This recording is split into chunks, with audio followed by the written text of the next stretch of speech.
Not another 35mm lens review. Why do they keep doing this to me? But this time I have to say I'm actually kind of intrigued because look at this huge lens. It is the brand new Nikkor 35mm f1.2. This is something I have not seen from Nikon before. It's been on the roadmap for a while and now I got it in my hot little hands. We're gonna give you a first impressions, easy breezy cover girl kind of video on this very exciting new lens. Nikon has already released a lot of really nice fast primes. We have the 85mm f1.2, the 50mm f1.2, even the Plena 135mm 1.8. Now we have this 35mm 1.2, and I'm gonna shoot the hell out of it today at f1.2 because the beauty of using Nikon Z8 with that electronic shutter means that I can absolutely go out, shoot without ND filters in bright sunlight. I'm really gonna enjoy it and get that three-dimensional look with that soft bokeh. I'm Chris Nicolls, this is PetaPixel. Let's give it a shot.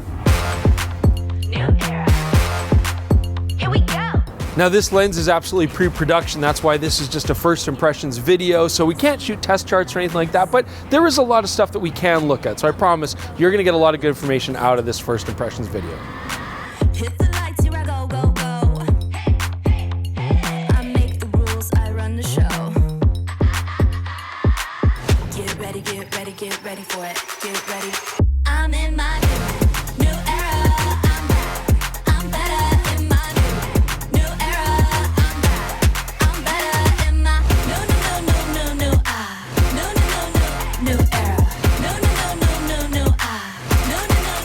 new era. Like a phoenix, I rose up.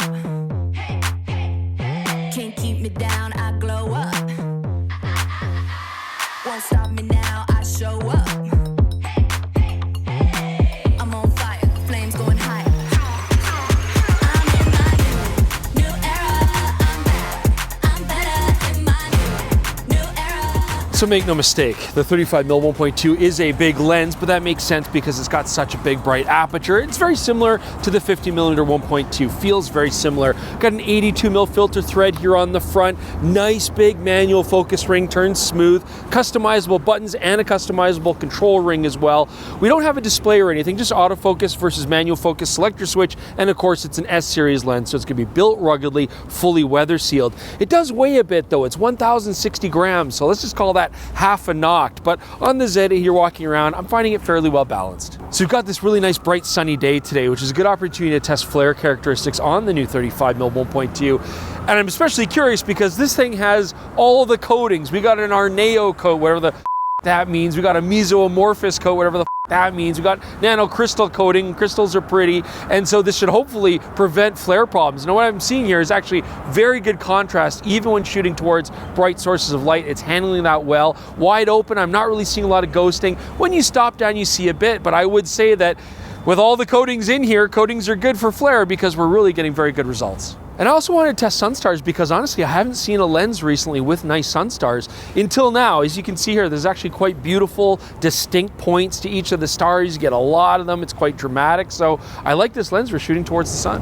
So Nikon's gone ahead and stuck twin STM motors in this lens, which makes sense because we've got a big chunk of glass to move back and forth, and I'm finding the autofocus very swift. I'm having no problems getting it to lock onto subjects, to track them smoothly, and even if I have to go from near to far, it's nice and quick, so the autofocus experience is a positive one. So Jordan and I have been shooting a lot of really sunny locations lately, and we're having a hard time dealing with harsh contrast, and so we're always looking for stuff like this, a big white wall, give me that fill. I probably look nice and balanced right now, but you know what?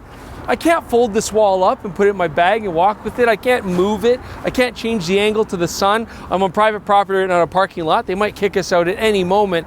You need a better solution. So here's a much better solution, okay? Just find some rando on the street, ask them to, there you go, ask them to hold the reflector for you. This is the Westcott 40-inch 5-in-1 reflector. We get silver, we get soft gold, we get white, we get black, and we get diffusion. And here I can use this on Jordan to give a really nice light. It's balancing even though he's in the shade with that nice bright sunny lit backdrop. And as you can see here in the photo, let's take one shot here, Jordan. Looks pretty. Oh, you look so good. Beautiful. So this is really nice to have. It's easy to carry in the bag. You could even get full body coverage if you want to do a wider shot. If you want to get a Westcott 5-in-1 40-inch reflector for yourself, just click the link in the description below or go to fjwestcott.com and check them out today. Okay, so let's talk about bokeh on this lens. Now, Nikon has been making a concerted push to have beautiful bokeh on a lot of the lenses that we already listed, like the 50mm 1.2 and the Plena 135, and this lens is no exception. I'm seeing beautiful bokeh. I mean, first looking at the specular highlights, you can see even at f1.2, a little bit of a cat's eye effect, which I personally like, but very clean. No onion rings, no soap bubble effect, just smooth transitions from in focus to out of focus. Stopping down the lens, we get nice round specular highlights, again, very clean. And so I'm enjoying the look of the background with this lens. It's just very soft, very buttery, and very smooth. Now, another thing I'm really appreciating about this, because this is a 35mm lens, we're going more towards the wide range. You do tend to get more depth of field with these lenses. So having this f1.2 aperture, I'm liking it, not so that I can get ultra shallow depth of field, but that even just on the street, shooting a subject 5 feet away or 10 feet away, that I can at least get a nice softness to the background and make that subject stand out. And so I'm actually utilizing that a lot, even though it's a nice bright day. All right, so I've just taken a shot here. I always like these reflections, and I found some text on the ground as well to shoot, because I want to test LoCA, because on a fast lens like this, you often get that longitudinal chromatic aberration, those color fringes in the foreground and background, out of focus areas. You don't want it, it's distracting, it's hard to get rid of in post, but luckily I'm not really seeing much here. I mean, maybe very slight, it's incredibly minor. I don't think it'll be an issue, so really nice performance when it comes to LoCA on this lens. So I'm playing with this 35mm lens today, and I don't know what to say. I mean, I don't hate it, which is probably the nicest compliment I could give a 35mm lens, because I really don't like using them. But there's no denying that Nikon's put a lot of work into making this an optically fantastic lens. I'm really happy with the performance wide open. I mean, the bokeh is beautiful. Sharpness isn't something we can test on this pre-production lens, but I mean, look at these shots shot wide open. I mean, I think it's plenty sharp. I mean, that's never really been an issue with the other Nikon lenses wide open, and I think this is basically the same. It looks like really good performance.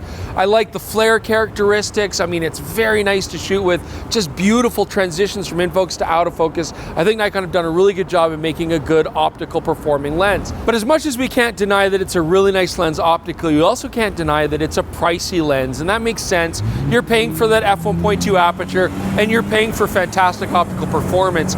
If you happen to be one of the crazy people that like this focal length, and you want that shallow depth of field look and that separation even on bright days outdoors, or you want a really nice lens for low light shooting, I think this is a fantastic choice. Leave your comments below though, let us know what you think about this new Nikkor 35mm f1.2. And as always, we appreciate any comments you leave, because we pay attention to them, and we even talk about them on the PetaPixel podcast. It's on this exact same channel, or you can listen to it on all your favorite podcasting apps. And of course, I'd be remiss for not mentioning the PetaPixel store. We've just updated the merch store. It's store.petapixel.com. Lots of great gear on there, and you can get a 25% discount if you get a petapixel.com membership. It's just $3 a month, $30 a year, and then you can also view petapixel.com and all the great articles ad-free. As always, we appreciate you joining us. We'll see you soon with more on PetaPixel. This is prime time. This is victory. We are the chosen ones. We're making history. We'll show you what we got. Give everything we have.